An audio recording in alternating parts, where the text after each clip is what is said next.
예려. 고급 벤츠 한 대가 길가에 멈춰 섰습니다. 곱게 이야기할 때 당장 내리는 게 좋을 거야. 뒷좌석에는 갓 출산한 여자가 3명의 갓난아기를 품에 안고 있었죠. 차 안은 얼어붙은 듯 조용했습니다. 서연은 믿을 수 없다는 표정으로 시어머니를 바라봤죠. 하지만 오키의 눈빛에는 조금의 망설임도 없었습니다. 딸만 셋. 더 이상 우리 집 며느리 아니야. 당장 내려. 결국 서연은 새 아기를 안고 차에서 내렸습니다. 벤츠는 그대로 출발했죠. 서연은 길바닥에 주저앉아 사라지는 차를 바라봤습니다. 새 아기가 울기 시작했습니다. 하지만 아무도 돌아오지 않았죠. 이 믿을 수 없는 이야기가 어떻게 시작되었는지 궁금하시다면 잠시만 구독 버튼을 눌러주세요. 댓글로 시청하고 계신 곳을 알려주시면 감사한 마음으로 정중히 인사드리고 싶습니다. 그럼 이야기 바로 시작하겠습니다. 1993년 겨울이었습니다. 서울의 한 산부인과 분만실에서 비명소리가 터져 나왔죠. 서연은 온몸에 땀을 흘리며 이를 악물고 있었습니다. 진통이 시작된 지 12시간째였죠. 의사가 다급하게 외쳤습니다. 첫 번째 나왔습니다. 여아입니다. 간호사들이 분주하게 움직였죠. 두 번째도 나옵니다. 여아. 세 번째도 여아입니다. 새쌍둥이였습니다. 그것도 모두 딸이었죠. 서연은 기진맥진한 상태로 천장을 바라보며 희미하게 웃었습니다. 살아있다는 것, 아이들이 무사하다는 것만으로도 감사했죠. 하지만 곧 의사의 표정이 굳어졌습니다. 출혈이 멈추지 않습니다. 자궁 파열입니다. 응급수술실로 옮겨졌습니다. 차가운 수술등 아래서 의료진이 서연의 목숨을 붙잡기 위해 싸웠죠. 심전도 기계의 삐삐 소리가 불안하게 울렸습니다. 수술은 4시간 동안 계속되었습니다. 겨우 목숨을 건졌습니다. 하지만 의사는 서연의 남편 준호에게 조용히 말했죠. 부인의 자궁을 적출해야 했습니다. 더 이상 임신은 불가능합니다. 준호는 아무 말도 하지 못했습니다. 복도 의자에 앉아있던 오키가 그 말을 듣고 벌떡 일어났죠. 뭐라고요? 더 이상 애를 못 낳는다고요? 의사가 고개를 끄덕였습니다. 네, 출산 과정에서 자궁이 심하게 손상되어서 오키의 얼굴이 일그러졌습니다. 아들 하나 없이 딸만 셋 낳고 끝이라고? 의사는 난처한 표정으로 물러났죠. 사흘이 지났습니다. 서연은 병실 침대에 누워 새 아기를 돌아가며 안아봤습니다. 작고 포근한 생명들이었죠. 모두 건강하게 숨쉬고 있었습니다. 지우, 하은, 민서. 서연은 딸들의 이름을 하나씩 불러봤습니다. 마음속으로 수없이 연습했던 이름들이었죠. 그때 병실 문이 열렸습니다. 오키가 들어왔습니다. 한복을 말끔하게 차려입은 모습이었죠. 하지만 얼굴에는 미소가 없었습니다. 오키는 요람 속 새 아기를 차갑게 내려다봤습니다. 딸만 셋, 중얼거리듯 내뱉은 말이었죠.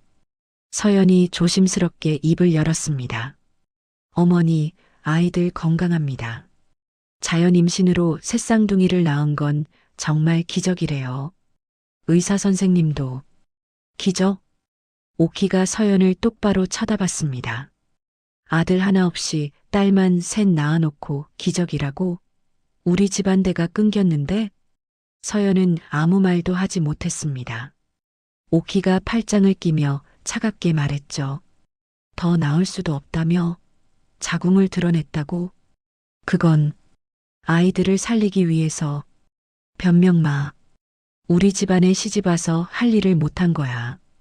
오키는 더 이상 아기들을 보지도 않았습니다. 그냥 돌아서서 병실을 나갔죠. 복도에서 준호가 기다리고 있었습니다. 오키가 아들에게 낮게 말했습니다. 저 여자 데리고 집에 들어올 생각 마라. 준호는 고개를 숙인 채 대답했습니다. 네, 어머니. 서연은 병실에서 그 대화를 듣지 못했습니다. 그녀는 새 딸을 바라보며 조용히 울고 있었죠. 아직 몰랐습니다. 사흘 뒤 태어나는 날 무슨 일이 벌어질지. 자신과 새 딸이 고급 벤츠에서 길바닥에 내동댕이 쳐질 거라는 사실을. 그리고 그날부터 30년간 어떤 삶을 살게 될지. 서연은 아직 아무것도 몰랐습니다. 퇴원일 아침이었습니다. 서연은 병원 침대에 앉아 새 아기를 번갈아 안아봤죠. 지우, 하은, 민서. 작은 손가락들이 서연의 손을 꼭 쥐었습니다. 이제 집에 가는구나. 간호사가 휠체어를 가져왔습니다. 퇴원 준비 다 되셨어요? 남편분이 차 가지고 오셨어요. 서연은 고개를 끄덕이며 새 아기를 담요로 감쌌죠. 시어머니께서도 손주들을 보시면 마음이 풀리실 거라 믿었습니다. 복도를 지나 엘리베이터를 타고 1층으로 내려갔습니다. 병원 현관 앞에 검은색 벤츠가 서 있었죠. 햇빛에 반짝이는 고급차였습니다. 준호가 운전석에서 내렸습니다. 양복을 말끔하게 차려입은 모습이었죠. 하지만 서연을 보지 않았습니다. 그냥 뒷문을 열어줬을 뿐이었죠. 여보. 서연이 조심스럽게 불렀지만 준호는 대답하지 않았습니다. 서연은 아기들을 안고 뒷좌석에 조심스럽게 올라탔습니다. 그때 조수석 문이 열렸습니다. 오키가 올라탔죠. 검은색 한복을 입고 있었습니다. 차 안은 무거운 침묵으로 가득 찼습니다. 준호가 시동을 걸었죠. 엔진 소리가 조용히 울렸습니다. 차가 출발했죠. 서연은 창밖을 바라보며 생각했습니다. 집에 가면 어떻게든 되겠지. 시간이 약이라고 했잖아. 새 아기는 서연의 품에서 평화롭게 잠들어 있었습니다. 하지만 차는 이상한 방향으로 가고 있었습니다. 익숙한 집 가는 길이 아니었죠. 서울 외곽으로 빠져나가는 고속도로였습니다. 서연의 가슴이 두근거리기 시작했습니다. 저기, 어디 가시는 건가요? 조심스럽게 물었습니다. 오키는 대답하지 않았습니다. 앞만 똑바로 바라보고 있었죠. 준호도 침묵했습니다. 차는 계속 달렸습니다. 고속도로 표지판이 지나갔죠. 수원, 오산, 평택. 1시간이 지났습니다. 고속도로를 빠져나와 시골길로 접어들었습니다. 논밭만 보이는 황량한 길이었죠. 포장도 안 된 흙길이었습니다. 차가 덜컹거렸습니다. 아기 하나가 잠에서 깨어 보챘죠. 쉿. 괜찮아, 지우야. 서연은 아기를 달래며 다시 물었습니다. 저기 어디로? 그때 차가 멈춰 섰습니다. 주변에는 아무것도 없었습니다. 논밭과 먼 산만 보일 뿐이었죠. 인간은커녕 전봇대 하나 보이지 않았습니다. 오키가 천천히 고개를 돌려 서연을 바라봤습니다. 내려. 짧은 한마디였습니다. 서연은 귀를 의심했습니다. 네, 내려라고 했어. 오키의 목소리는 차가웠습니다. 감정이라고는 없는 목소리였죠. 어머니. 무슨 말씀을. 서연의 목소리가 떨렸습니다. 딸만 셋 낳고 우리 집안 씨를 끊어놓고 더 이상 우리 며느리 아니야. 내려. 서연의 얼굴이 하얗게 질렸습니다. 어머니, 제발. 아이들은 잘못이 없어요. 아이들만이라도. 내려. 오키가 소리쳤습니다. 차 안이 울렸죠. 새 아기가 놀라서 동시에 울기 시작했습니다. 서연은 떨리는 손으로 새 아기를 더욱 꼭 껴안았습니다. 눈물이 주르륵 흘러내렸죠. 여보. 서연은 남편을 불렀습니다. 애원하듯 불렀죠. 준호는 핸들을 꽉 쥔 채 앞만 바라보고 있었습니다. 손등에 핏줄이 서 있었죠. 여보, 제발. 아이들 좀 봐요. 우리 딸들이에요. 당신 딸들이라고요. 준호의 손이 떨렸습니다. 턱이 떨렸습니다. 하지만 끝내 돌아보지 않았습니다. 오키가 차문을 열었습니다. 당장 내려. 서연은 울먹이며 천천히 차에서 내렸습니다. 다리에 힘이 없었죠. 휘청거렸습니다. 서연이 새 아기를 안고 길바닥에 섰습니다. 차문이 쾅 닫혔습니다. 그 소리가 심장을 때리는 것 같았죠. 준호가 다시 시동을 걸었습니다. 잠깐만요. 제발. 서연이 외쳤습니다. 차에 손을 뻗었죠. 하지만 차는 출발했습니다. 서연은 차를 따라 몇 걸음 뛰었습니다. 갓 출산한 몸으로 새 아기를 안고 뛰었죠. 하지만 곧 주저앉았습니다. 무릎이 땅에 닿았습니다. 벤츠는 점점 멀어져 갔습니다. 빨간 후미등이 석양빛 속에서 작아져 갔죠. 먼지만 날렸습니다. 차가 지나간 자리에 흙먼지가 피어올랐습니다. 서연은 길바닥에 주저앉아 사라지는 차를 바라봤습니다. 차가 완전히 사라질 때까지 바라봤죠. 새 아기가 울고 있었습니다. 작은 울음소리가 텅 빈 시골길에 울려 퍼졌습니다. 서연도 울었습니다. 소리내어 울었죠. 미안해. 엄마가 미안해. 새 딸에게 계속 사과했습니다. 아기들을 꼭 껴안으며 흔들었죠. 자책했습니다. 바람이 불었습니다. 차가운 11월 초겨울 바람이었습니다. 서연은 아기들을 담요로 더 꽁꽁 감쌌습니다. 자신의 몸으로 바람을 막아줬죠. 괜찮아. 엄마가 지켜줄게. 꼭 지켜줄게. 중얼거렸습니다. 하지만 어떻게 해야 할지 막막했죠. 갓 출산한 몸, 3명의 갓난아기, 주머니에는 돈 한 푼 없었습니다. 신분증도 통장도 없었죠. 서연은 하늘을 올려다봤습니다. 하늘님, 제발 이 아이들만이라도 살려주세요. 기도했습니다. 간절히 기도했습니다. 그리고 천천히 일어났습니다. 아기들을 안고 걷기 시작했습니다. 어디로 가야 할지 몰랐습니다. 하지만 멈출 수 없었습니다. 살아야 했으니까요. 새 딸을 살려야 했으니까요. 서연은 어둠 속을 걸었습니다. 새 딸의 작은 숨소리가 품 안에서 들렸습니다. 후, 작은 숨소리였습니다. 하지만 분명한 생명의 소리였죠. 그 소리만이 서연을 걷게 만들었습니다. 너희들은 살아야 해. 엄마가 꼭 살려줄게. 서연은 마음속으로 다짐했습니다. 어둠은 깊어졌습니다. 하지만 서연은 멈추지 않았습니다. 저 멀리, 아주 멀리 희미한 불빛 하나가 보이기 시작했습니다. 서연은 어둠 속을 걸었습니다. 1시간이 지났을까요? 2시간이 지났을까요? 시간 감각이 없었습니다. 그저 불빛을 향해 걸었죠. 새 아기는 계속 울었습니다.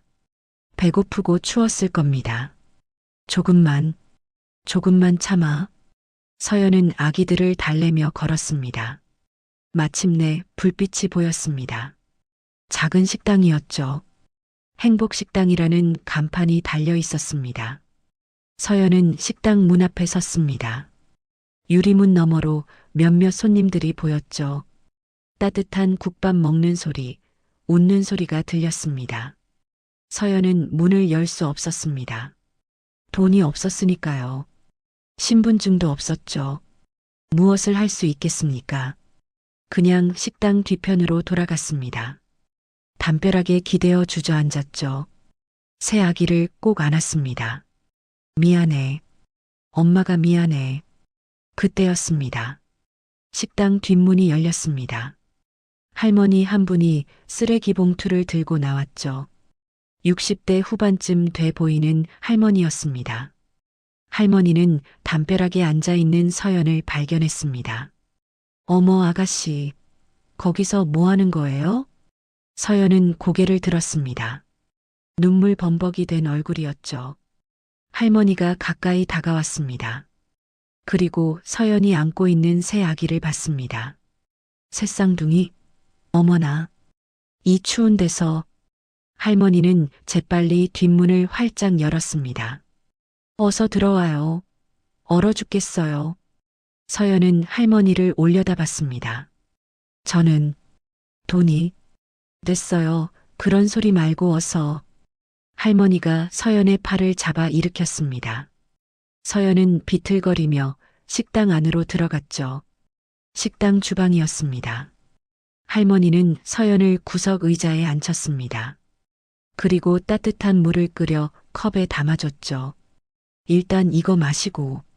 아기들은 언제 먹였어요? 서연은 고개를 숙였습니다.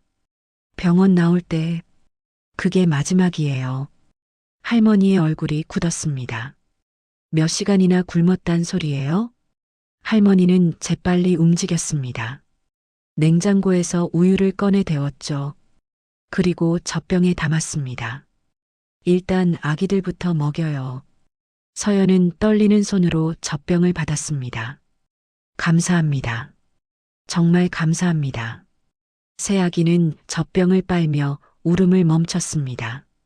할머니는 서연을 찬찬히 바라봤습니다. 무슨 일 있었어요?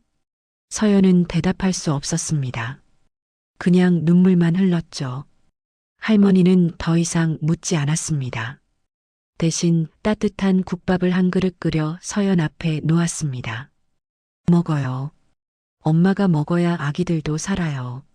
서연은 숟가락을 들었습니다. 손이 떨렸죠. 한 숟가락 떠서 입에 넣었습니다. 눈물이 쏟아졌습니다. 너무 따뜻했습니다. 너무 맛있었습니다.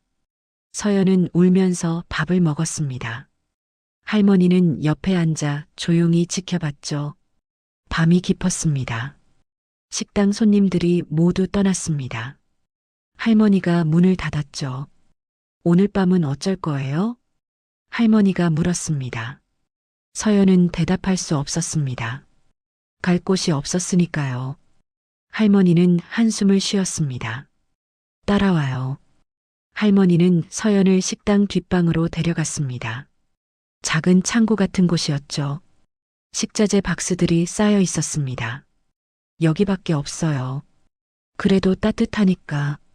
할머니는 박스 몇 개를 치우고 바닥에 담요를 깔아줬습니다. 오늘 밤만이라도 여기서 자요. 내일 어떻게 할지 생각해봐요. 서연은 무릎을 꿇었습니다. 할머니, 감사합니다. 정말 됐어요. 일어나요. 할머니가 서연을 일으켰습니다. 내 이름은 영자예요. 영자 할머니라고 불러요. 저는 서연이에요. 서연 씨, 힘내요. 아기들 때문에라도. 영자 할머니는 서연의 어깨를 토닥이고 나갔습니다. 서연은 뒷방 바닥에 담요를 깔고 새 아기를 눕혔습니다. 지우, 하은, 민서. 세 딸은 배불리 먹고 평화롭게 잠들었죠. 서연은 아기들 옆에 누워 천장을 바라봤습니다. 내일은 어떻게 하지? 막막했습니다. 하지만 일단 오늘 밤은 따뜻했습니다. 그것만으로도 감사했습니다. 다음 날 아침이었습니다. 새벽 5시 서연은 눈을 떴습니다. 주방에서 소리가 들렸죠. 영자 할머니가 식당 준비를 하고 있었습니다. 서연은 아기들이 자는 것을 확인하고 조용히 주방으로 나갔습니다. 할머니, 영자 할머니가 돌아봤습니다. 일찍 일어났네요. 제가 도와드릴게요. 뭐, 설거지든 청소든 뭐든 할게요. 제발 여기 있게 해주세요. 서연의 목소리가 떨렸습니다. 영자 할머니는 서연을 바라봤습니다. 그리고 한숨을 쉬었죠. 돈은 못 줘요. 그냥 밥이랑 잠자리만. 그것만으로도 충분해요. 서연은 고개를 숙였습니다. 영자 할머니는 고개를 끄덕였습니다. 그럼 일단 저 양파 좀 까요. 서연은 눈물을 닦고 앞치마를 둘렀습니다. 그렇게 서연의 새로운 삶이 시작됐습니다. 한 달이 지났습니다. 서연은 새벽부터 밤까지 일했습니다. 주방 청소, 설거지, 재료 손질, 서빙까지 모든 일을 했죠. 새 아기는 식당 뒷방에서 자랐습니다. 서연은 틈틈이 뒷방에 들어가 아기들을 돌봤습니다. 영자 할머니는 서연에게 분유와 기저귀를 사다 줬습니다. 월급 대신이라고 했죠. 할머니, 제가 언젠가 꼭 갚을게요. 됐어요. 일만 열심히 해요. 서연은 이를 악물고 일했습니다. 손이 터지고 허리가 아팠습니다. 하지만 멈출 수 없었죠. 세 딸을 먹여 살려야 했으니까요. 밤마다 서연은 뒷방에서 새 아기를 안고 속삭였습니다. 지우야, 하은아, 민서야. 엄마가 꼭 너희를 잘 키울게. 이 세상에서 당당하게 살 수 있게 해줄게. 새 아기는 엄마 품에서 평화롭게 잠들었습니다. 서연은 그 작은 얼굴들을 바라보며 다짐했습니다. 언젠가는 너희들이 떳떳하게 살 수 있게 해줄 거야. 식당 뒷방의 작은 전구가 희미하게 빛나고 있었습니다. 그 불빛 아래서 한 엄마와 세 딸의 긴 여정이 시작되고 있었습니다. 세 딸은 식당 뒷방에서 자랐습니다. 기저귀를 뗐고 걷기 시작했고 말을 배웠죠. 엄마. 세 딸이 처음 말을 뗐을 때 서연은 울었습니다. 행복해서 운 것이 아니었습니다. 미안해서 울었죠. 다른 아이들처럼 예쁜 집에서 따뜻한 방에서 키워주지 못해서. 하지만 세 딸은 웃고 있었습니다. 엄마. 그 웃음이 서연을 버티게 만들었습니다. 세 딸이 7살이 되었습니다. 초등학교에 입학했죠. 학용품은 영자 할머니가 사줬습니다. 할머니, 감사합니다. 됐어요. 애들 공부나 잘 시키세요. 서연은 세 딸에게 말했습니다. 지우야, 하은아, 민서야. 엄마가 너희한테 줄 수 있는 건 공부밖에 없어. 열심히 해야 해. 세 딸은 고개를 끄덕였습니다. 네, 엄마. 세 딸은 학교에서 돌아오면 식당 뒷방에서 숙제를 했습니다. 한 장의 작은 책상에 셋이 나란히 앉아 공부했죠. 서연은 설거지를 하다가도 청소를 하다가도 뒷방을 들여다봤습니다. 세 딸이 연필을 쥐고 열심히 공부하는 모습을 보면 눈물이 났습니다. 미안해. 이렇게밖에 못해줘서. 하지만 세 딸은 불평하지 않았습니다. 오히려 밝았죠. 엄마, 우리 오늘 시험 100점 맞았어. 엄마, 선생님이 칭찬했어. 그럴 때마다 서연은 세 딸을 꼭 안아줬습니다. 잘했어. 정말 잘했어. 세 딸이 15살이 되었습니다. 중학교 3학년이었죠. 성적은 늘 전교 1, 2, 3등이었습니다. 담임 선생님이 서연을 불렀습니다. 어머니, 세 학생 모두 특목고에 갈 수 있는 성적입니다. 서연은 가슴이 뛰었습니다. 정말요? 네. 하지만 학비 문제는 괜찮으시겠어요? 서연의 얼굴이 굳었습니다. 학비. 생각지 못한 문제였죠. 제가 알아보겠습니다. 서연은 그날 밤 영자 할머니께 말씀드렸습니다. 할머니, 제가 일을 더 할게요. 새벽부터 밤까지 쉬는 날도 없이 일할게요. 영자 할머니는 고개를 저었습니다. 서연 씨, 이미 충분히 일하고 있어요. 제발요, 할머니. 애들 학비만. 영자 할머니는 한숨을 쉬었습니다. 알았어요. 월급을 조금 올려줄게요. 대신 무리하지 마요. 서연은 영자 할머니의 손을 꼭 잡았습니다. 감사합니다. 정말 감사합니다. 세 딸은 특목고에 합격했습니다. 서연은 더 열심히 일했습니다. 새벽 4시에 일어나 밤 11시에 잤죠. 손이 부르터 갈라졌습니다. 허리가 끊어질 것 같았습니다. 하지만 멈출 수 없었습니다. 세 딸의 미래가 걸려 있었으니까요. 세 딸이 25살이 되었습니다. 대학을 졸업했죠. 장학금으로 다녔습니다. 그리고 세 딸 모두 사법고시에 합격했습니다. 합격자 발표가 나던 날이었습니다. 세 딸은 동시에 전화를 걸었습니다. 엄마, 엄마, 우리 붙었어. 서연은 식당 주방에서 그 전화를 받았습니다. 손에 들고 있던 접시가 바닥에 떨어졌죠. 정말이니? 응, 엄마. 지우 합격, 하은 합격, 민서 합격. 서연은 주저앉았습니다. 그리고 울었습니다. 영자 할머니가 달려왔습니다. 왜 그래요? 무슨 일이에요? 할머니, 우리 애들이 사법고시에 붙었대요. 영자 할머니도 눈물을 흘렸습니다. 그래, 잘했네. 정말 잘했어. 두 사람은 주방 바닥에 앉아 한참을 울었습니다. 30년 가까운 세월이었습니다. 그 긴 시간 동안 서연은 식당 뒷방에서 세 딸을 키웠습니다. 단 하루도 쉬지 않고 일했습니다. 그리고 마침내 세 딸이 해냈습니다. 판사와 검사 임명식이 있던 날이었습니다. 지우는 판사복을, 하은과 민서는 검사복을 입었습니다. 서연은 객석에 앉아 세 딸을 바라봤습니다. 눈물이 멈추지 않았죠. 여기까지 왔구나. 우리 딸들이. 임명식이 끝나고 세 딸이 서연에게 달려왔습니다. 엄마. 세 딸은 서연을 꼭 안았습니다. 엄마, 우리 해냈어. 엄마가 해준 거야. 서연은 고개를 저었습니다. 아니야.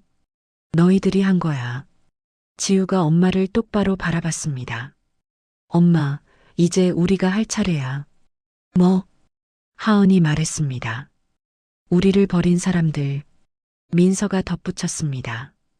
이제 우리가 법으로 심판할 차례예요. 서연의 얼굴이 굳었습니다. 애들아. 지우가 엄마의 손을 잡았습니다.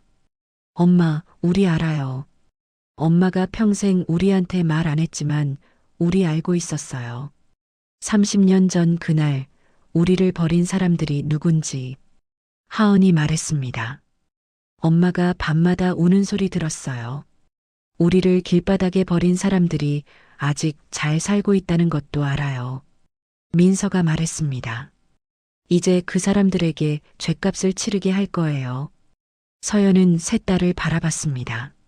하지만 복수는? 지우가 말했습니다. 복수가 아니에요, 엄마. 정의예요. 서연은 아무 말도 할 수 없었습니다. 세 딸의 눈빛이 너무 단단했습니다. 그 눈빛 속에는 30년의 시간이 담겨 있었죠. 식당 뒷방에서 보낸 30년. 가난하지만 당당하게 살아온 30년. 그 시간이 이제 힘이 되어 돌아온 것입니다. 서연은 천천히 고개를 끄덕였습니다. 알았어. 하지만 정의롭게 해야 해. 법으로. 세 딸이 동시에 대답했습니다. 네, 엄마. 법으로 할게요. 그날 세 딸은 다짐했습니다. 30년 전 자신들을 버린 사람들에게 이제는 자신들이 판사이자 검사로서 법의 이름으로 심판하겠다고. 그 시작은 곧 다가오고 있었습니다. 그로부터 1년이 지났습니다. 서연은 여전히 행복식당에서 일하고 있었죠. 이제는 식당 공동 운영자가 되어 있었습니다. 영자 할머니가 나이가 들어 일을 줄였기 때문이었습니다. 세 딸은 각자의 자리에서 일하고 있었습니다. 지우는 서울중앙지방법원 판사로, 하은과 민서는 서울중앙지검 검사로 근무했죠. 그런 어느 날이었습니다. 지우의 전화가 왔습니다. 엄마, 소식 들었어? 무슨 소식? 시아버지가 돌아가셨대. 서연의 손이 멈췄습니다. 그래. 장례식이 모레래. 엄마, 우리 갈 거야. 서연은 잠시 침묵했습니다. 애들아, 갈 필요 없어. 우린 이미. 엄마. 지우의 목소리가 단호했습니다. 우리 갈 거야. 그리고 시작할 거야. 서연은 그 말의 의미를 알았습니다. 심판의 시작. 이틀 후 장례식장이었습니다. 서울 강남의 고급 장례식장이었습니다. 화환이 가득했죠. 유명한 회사, 정치인들의 화환이었습니다. 조문객들이 줄을 서 있었습니다. 그때 입구로 4명의 여자가 들어왔습니다. 서연과 세 딸이었죠. 서연은 평범한 검은색 옷을 입고 있었습니다. 하지만 세 딸은 달랐습니다. 지우는 판사복을, 하은과 민서는 검사복을 입고 있었죠. 조문객들이 수군거리기 시작했습니다. 저 사람들 누구야? 판사복이랑 검사복을 입고 쫓겨난 며느리 아니야? 30년 전에. 설마 그 사람이? 수군거림이 점점 커졌습니다. 서연은 고개를 들고 당당하게 걸어갔습니다. 세 딸이 양옆과 뒤에서 엄마를 지켰죠. 빈소 앞에 도착했습니다. 오키가 상주석에 앉아 있었습니다. 이제는 80대 중반의 노인이었죠. 오키는 서연을 보자 얼굴이 굳었습니다. 그 옆에 준호가 서 있었습니다. 60대가 된 준호는 머리가 희끗희끗했죠. 준호는 서연을 보자 시선을 피했습니다. 서연은 영정 앞에 섰습니다. 절을 올렸죠. 그리고 돌아서서 오키를 바라봤습니다. 어머니, 오래간만입니다. 오키는 대답하지 않았습니다. 그냥 차갑게 노려볼 뿐이었죠. 그때 오키의 오빠, 그러니까 준호의 큰아버지 뻘 되는 노인이 나섰습니다. 쫓겨난 여자가 왜 왔어? 창피한 줄 알아라. 다른 친척들도 수군거렸습니다. 맞아, 체면도 없이. 딸만 낳고 쫓겨난 주제에. 그때 지우가 한 발 앞으로 나섰습니다. 판사복을 입은 지우의 모습은 위엄이 있었죠. 30년 전 길바닥에 버려진 엄마를 위해 왔습니다. 장례식장이 조용해졌습니다. 지우가 계속 말했습니다. 오늘 이 자리에서 늦었지만 심판을 하러 왔습니다. 큰아버지가 버럭 소리쳤습니다. 뭐? 심판? 내가 뭔데? 지우는 판사 배지를 가리켰습니다. 저는 서울중앙지방법원 판사 강지우입니다. 그리고 이쪽은 서울중앙지검 검사 강하은, 강민서입니다. 하은과 민서가 나란히 섰습니다. 조문객들이 웅성거렸습니다. 판사? 검사? 쫓겨난 며느리의 딸들이? 지우가 오키를 똑바로 바라봤습니다. 할머니, 30년 전 당신은 갓 출산한 며느리와 3명의 갓난아기를 길바닥에 버렸습니다. 오키의 얼굴이 하얗게 질렸습니다. 아버님은 돌아가셨지만 아직 죗값을 치르지 않은 사람들은 남아 있습니다. 지우의 목소리가 장례식장에 울려 퍼졌습니다. 장례식장은 완전히 얼어붙었습니다. 종친의 어른들이 얼굴이 하얗게 질렸습니다.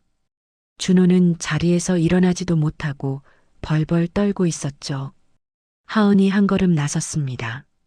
우리 엄마는 30년 동안 식당 뒷방에서 우리를 키웠습니다. 단 하루도 쉬지 않고 일하면서요. 민서가 말했습니다. 그동안 당신들은 편하게 살았습니다. 고급차를 타고 좋은 집에 살면서요. 지우가 마지막으로 말했습니다. 이제 그 빚을 갚으실 시간입니다. 오키가 떨리는 목소리로 말했습니다. 이건 가족사야. 가족. 지우가 차갑게 대답했습니다.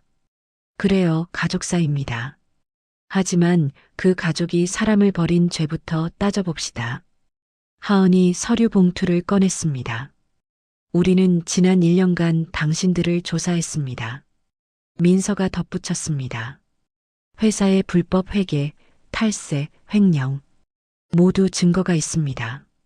조문객들 사이에서 웅성거림이 터져나왔습니다. 준호가 벌떡 일어났습니다. 이건 아버지 장례식이야. 여기서 무슨 짓이야? 지우가 준호를 바라봤습니다. 아버지. 준호가 움찔했습니다. 30년 만에 듣는 아버지라는 호칭이었죠. 30년 전 당신은 엄마를 버렸습니다. 차에서 내리라고 했을 때 한마디도 하지 않았죠. 준호는 고개를 돌렸습니다. 대답할 수 없었습니다. 하은이 말했습니다. 우리는 당신의 딸들입니다. 하지만 당신은 한 번도 아버지가 아니었습니다. 민서가 덧붙였습니다. 이제 그 대가를 치를 시간입니다. 조문객들은 숨죽여 지켜봤습니다. 누구도 말을 못했죠. 지우가 마지막으로 말했습니다. 오늘은 장례식이니 여기까지만 하겠습니다. 하지만 내일부터는 법정에서 뵙겠습니다. 그 말과 함께 지우는 돌아섰습니다. 하은과 민서도 따라 돌아섰죠. 서연이 조용히 세 딸의 뒤에 서 있었습니다. 눈물이 흘렀지만 표정은 담담했죠. 네 사람은 당당하게 장례식장을 빠져나갔습니다. 뒤에서 웅성거리는 소리가 들렸습니다. 저 여자들, 진짜 판사랑 검사야? 새쌍둥이가 모두 사법고시를 붙었다고? 대단한데, 완전히 복수하러 온 거잖아. 오키는 상주석에 앉은 채 아무 말도 하지 못했습니다. 준호는 주저앉았죠. 30년 만에 마침내 심판이 시작되었습니다. 장례식 다음 날이었습니다. 하은과 민서는 서울중앙지검 회의실에 모였습니다. 테이블 위에는 서류가 산더미처럼 쌓여 있었죠. 언니, 준비 끝났어? 민서가 물었습니다. 하은이 고개를 끄덕였습니다. 1년 동안 모은 증거야. 이제 시작하자. 두 사람은 서류를 정리했습니다. 준호가 운영하는 회사의 비리 증거들이었죠. 횡령, 탈세, 불법 하도급, 임금 체불, 모든 것이 담겨 있었습니다. 이걸 언론에 먼저 흘릴까? 민서가 물었습니다. 하은이 미소 지었습니다. 당연하지. 여론이 먼저 움직여야 해. 그날 오후였습니다. 주요 언론사 기자들에게 익명의 제보가 들어갔습니다. 30년 전 며느리를 버린 재벌가, 불법 경영 의혹. 기자들이 움직이기 시작했습니다. 다음 날 아침 신문 헤드라인이 터졌습니다. 딸 낳았다고 버린 시댁, 30년 뒤 딸들에게 심판받다. 새쌍둥이 판검사, 친부에게 칼 겨눠. 재벌 3세, 며느리 유기 의혹, 회사 비리까지. 기사는 순식간에 퍼져나갔습니다. 인터넷은 난리가 났죠. 댓글들이 폭주했습니다. 딸 셋 낳았다고 버렸다고? 미쳤나? 새쌍둥이가 모두 판검사? 대박. 엄마 혼자 30년 키운 거야? 눈물 난다. 저 인간들 감옥 보내야 함. 여론은 완전히 서연과 세 딸의 편이었습니다. 준호의 회사 앞이었습니다. 아침부터 취재진이 몰려들었습니다. 카메라가 번쩍이고 마이크가 쏟아졌죠. 대표님, 30년 전 일이 사실입니까? 정말 아내와 새쌍둥이를 길바닥에 버렸습니까? 회사 비리 의혹은 어떻게 생각하십니까? 준호는 회사 건물로 들어가지도 못했습니다.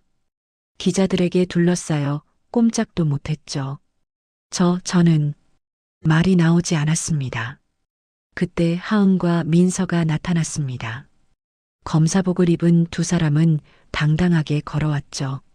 대표님, 저희는 서울중앙지검 검사 강하은, 강민서입니다.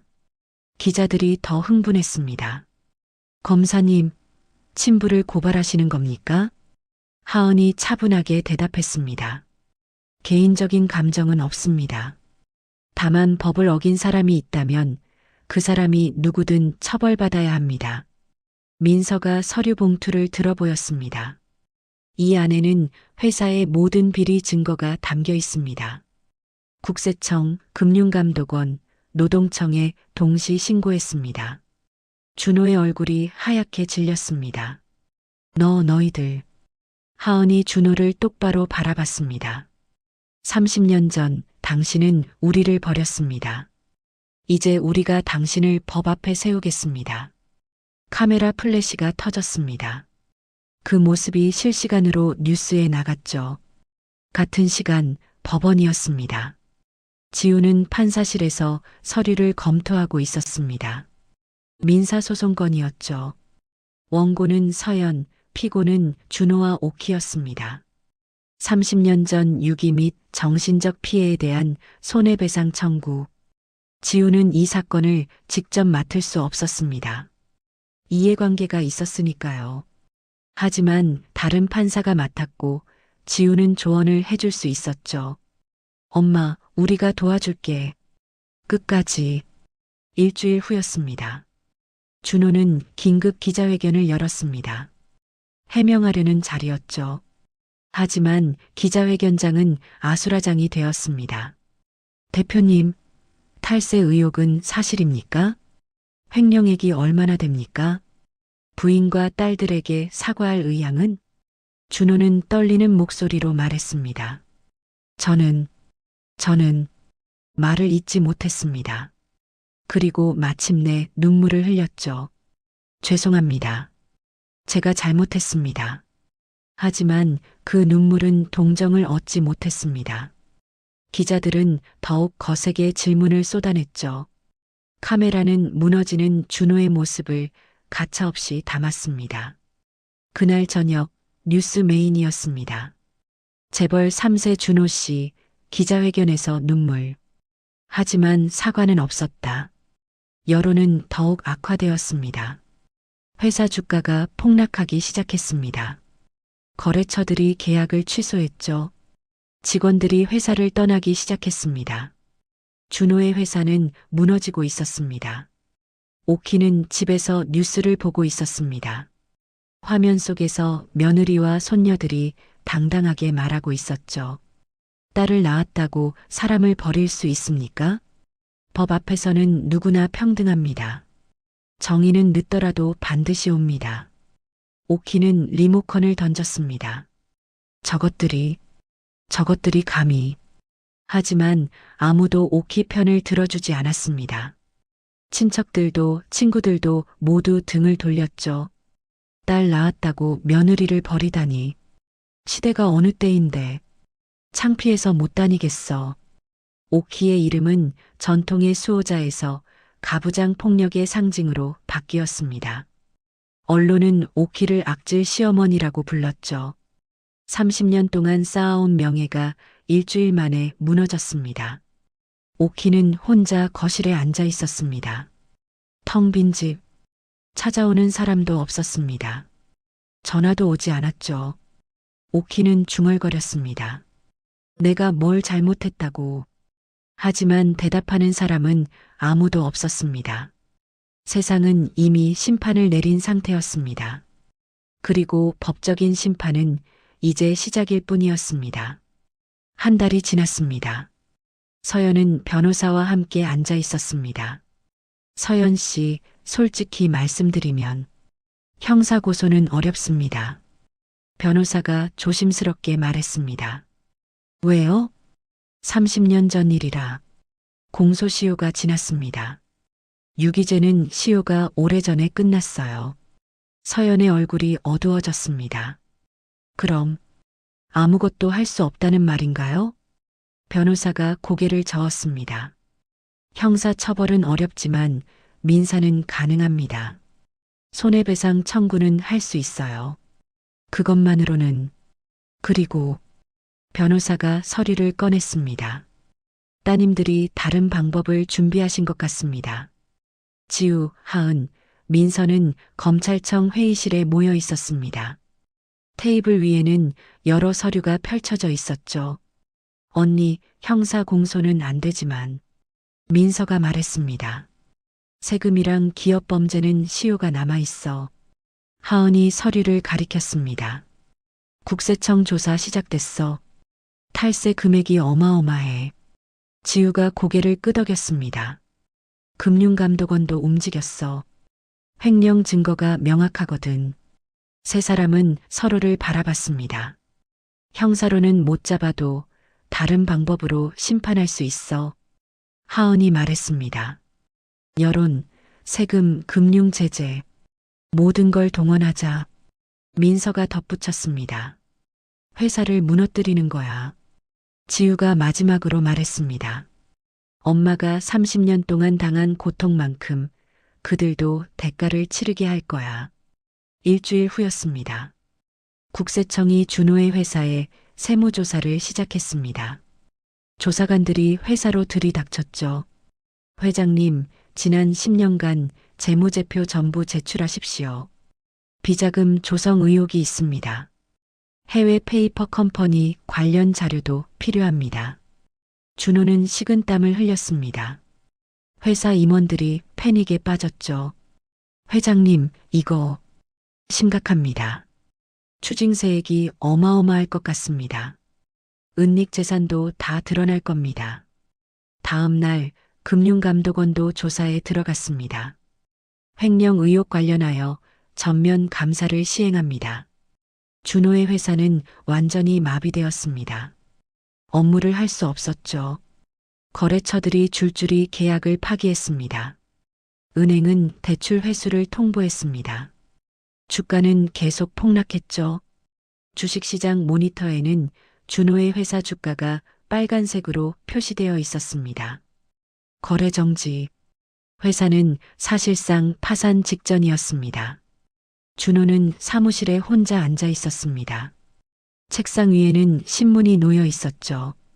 재벌 3세 회사, 연쇄 비리 적발, 수백억 탈세 의혹, 금감원, 대규모 횡령 확인, 검찰 송치 예정, 주가 폭락, 거래 정지, 파산 초읽기.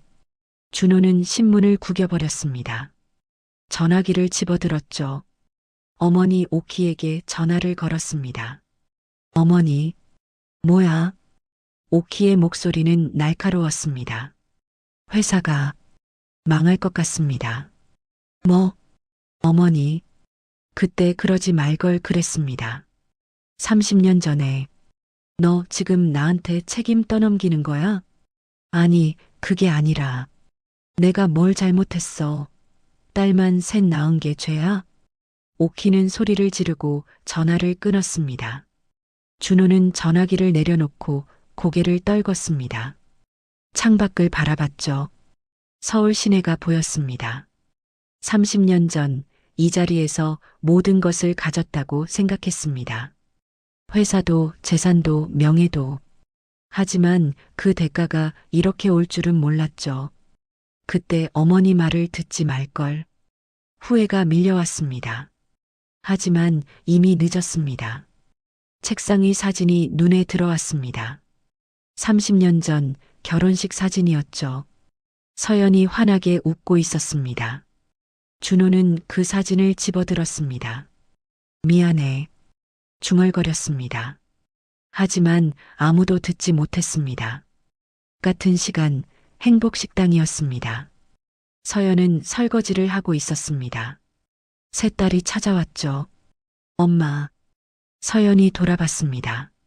손을 닦고 새 딸을 맞이했습니다. 왔니? 밥은 먹었어? 엄마, 우리 밥 먹으러 온 거 아니야. 지우가 웃으며 말했습니다. 새 딸은 엄마를 식당 테이블에 앉혔습니다. 엄마, 소식 들었지? 무슨? 회사 거래 정지됐대. 지우가 말했습니다. 국세청이 수백억 추징한대. 회사 자산 전부 압류될 거야. 하은이 덧붙였습니다. 검찰도 곧 구속영장 청구할 거래. 횡령죄로. 민서가 마지막으로 말했습니다. 서연은 아무 말도 하지 않았습니다. 그냥 창밖을 바라봤죠. 엄마, 기분이 어때? 지우가 조심스럽게 물었습니다. 서연은 천천히 대답했습니다. 후련하진 않아. 그냥 허전해. 왜요? 복수한다고 해서 30년이 돌아오는 건 아니잖니. 너희들이 아기였을 때 엄마가 제대로 안아주지 못한 그 시간들. 서연의 눈에 눈물이 맺혔습니다. 엄마. 새 딸이 서연을 껴안았습니다. 서연이 딸들의 등을 토닥이며 말했습니다. 하지만 너희들이 이렇게 훌륭하게 자라준 게 제일 큰 복수인 것 같아. 그 사람들이 버린 딸들이 판사와 검사가 되어서 그들을 심판했잖니. 세 딸이 울기 시작했습니다. 엄마, 울지 마. 이제 다 끝났어. 서연이 세 딸의 머리를 쓰다듬었습니다. 이제는 우리 앞만 보고 살자. 며칠 후 뉴스가 나왔습니다. 재벌 3세 준호 씨 회사, 법원에 회생 절차 신청, 사실상 파산, 채권자 수백 명, 검찰 횡령 배임 혐의로 준호 씨 소환 예정. 준호의 회사는 완전히 무너졌습니다. 30년 동안 쌓아온 재산과 명예가 2달 만에 사라졌죠. 오키는 집에서 뉴스를 보며 눈물을 흘렸습니다. 내가 뭘 잘못했다고. 하지만 대답은 없었습니다. 세상은 이미 판결을 내렸습니다. 법은 늦었지만 정의는 결국 왔습니다. 다만 법정이 아닌 여론과 경제라는 방식으로 서연과 세 딸은 그것으로 충분했습니다. 진짜 사이다는 이제 시작이었습니다. 석 달이 지났습니다. 준호의 회사는 완전히 파산했습니다. 법원이 파산 선고를 내렸죠. 모든 자산이 경매로 넘어갔습니다. 고급 빌딩도 외제차도 별장도 모두 압류됐습니다. 준호는 검찰 조사를 받고 있었습니다. 횡령과 배임 혐의로 구속영장이 청구됐죠. 오키는 요양병원으로 옮겨졌습니다. 스트레스로 쓰러진 것이었습니다. 이제는 누워서 지내는 날이 많았죠. 찾아오는 사람도 없었습니다. 친척들도 친구들도 모두 떠났습니다. 어느 날 오후였습니다. 서연은 기자회견장에 섰습니다. 수십 명의 기자가 모여 있었죠. 세 딸이 엄마 옆에 서 있었습니다. 플래시가 터졌습니다. 서연 씨, 30년 만에 복수에 성공하셨는데 소감이 어떠신가요?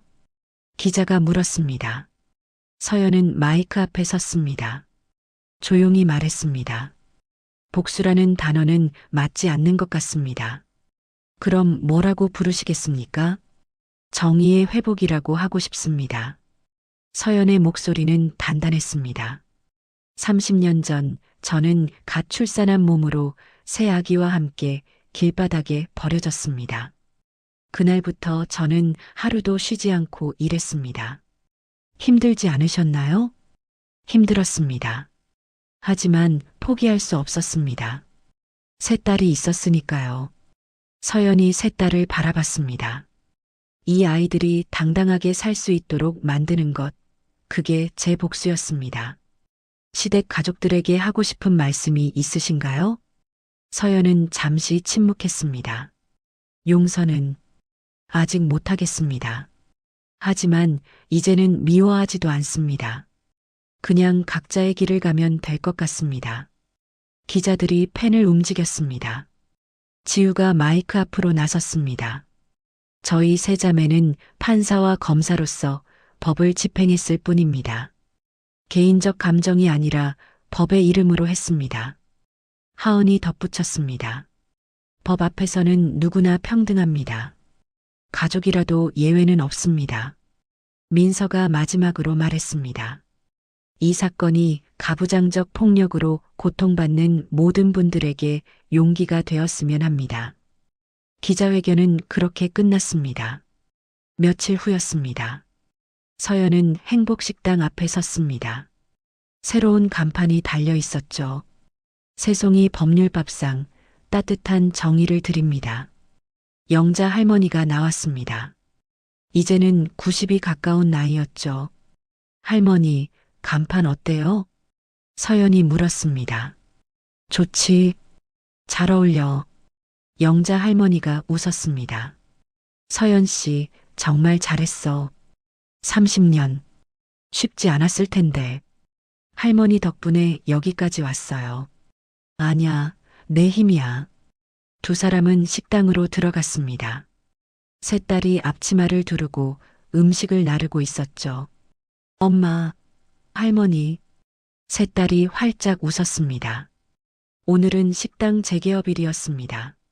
손님들이 하나둘 들어왔습니다. 여기가 그 유명한 새송이 법률밥상? 새쌍둥이 판검사 어머니가 하신다며? 국밥 맛있대요. 주문할게요. 서연은 주방에서 국밥을 끓였습니다. 30년 동안 해온 일이었죠. 하지만 이제는 달랐습니다. 떳떳했습니다. 세 딸이 엄마를 도왔습니다. 엄마, 제가 설거지할게요. 엄마, 서빙은 제가요. 엄마, 국밥간 좀 봐주세요. 식당은 웃음소리로 가득했습니다. 그날 저녁이었습니다. 준호는 구치소 독방에 앉아 있었습니다. 신문을 보고 있었죠. 새송이 법률밥상 개엄, 새쌍둥이 판검사 어머니의 새 출발. 사진 속에서 서연과 세 딸이 환하게 웃고 있었습니다. 준호는 신문을 덮었습니다.